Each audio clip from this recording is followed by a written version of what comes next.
Mobile पे जो जो एक्टिविटी करते हैं फेसबुक पे या अपने मोबाइल पे, वो स्टोर होती है। इवन फेसबुक को जब आप ऑफ भी कर देते हैं फिर भी फेसबुक आपकी मोबाइल की अदर एक्टिविटी स्टोर करता है। जो जो ऐप आप यूज करते हैं उसके ऊपर जो जो एक्टिविटी करते हैं, मैं आपको बताता हूं। आप इसका डेमो देखिए कि आप ये क्लिक करेंगे अपनी इसकी फेसबुक की सेटिंग्स एंड प्राइवेसी पे।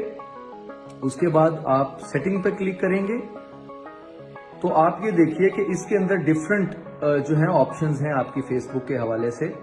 इसमें आप योर फेसबुक इंफॉर्मेशन में ऑफ फेसबुक एक्टिविटी, इस पे क्लिक कीजिए। आप ये देखें कि जितनी भी एप्स आपने यूज की होंगी अपने मोबाइल पे, इवन आपके बैंक अकाउंट की इंफॉर्मेशन, अगर आपने ऑनलाइन कोई अकाउंट यूज किया है उसकी भी इंफॉर्मेशन फेसबुक अपने पास स्टोर रखता है। और ये इंफॉर्मेशन फेसबुक इसलिए स्टोर रखता है कि वो आपके पास जो पॉपअप्स आते हैं, जो एडवर्टीजमेंट आती है, वो इसकी वजह से आती है। यानी सिर्फ फेसबुक की वजह से नहीं, टोटल मोबाइल के यूजर की हिस्ट्री वो अपने पास सेव रखते हैं और ये आपकी इजाजत से होती है। आप इसमें क्लियर हिस्ट्री कर दें तो ये हिस्ट्री क्लियर हो जाएगी। उसके बाद आप मोर ऑप्शन पे क्लिक करें, मैनेज फ्यूचर एक्टिविटी, और उसके बाद मैनेज फ्यूचर एक्टिविटी, इसको आप ऑफ कर दें अपने मोबाइल पे जाके, तो दोबारा से आपकी ये एक्टिविटी फेसबुक के पास स्टोर नहीं होगी। ये इतना बड़ा लीक है आपकी पर्सनल इंफॉर्मेशन का कि आप अपने मोबाइल पे जो जो ऐप यूज करते हैं और उसके ऊपर जो जो एक्टिविटी आप करते हैं मोबाइल के ऊपर, वो सारी फेसबुक के पास जाके स्टोर होती है। तो इसको ऑफ करने के बाद वो चीज आपके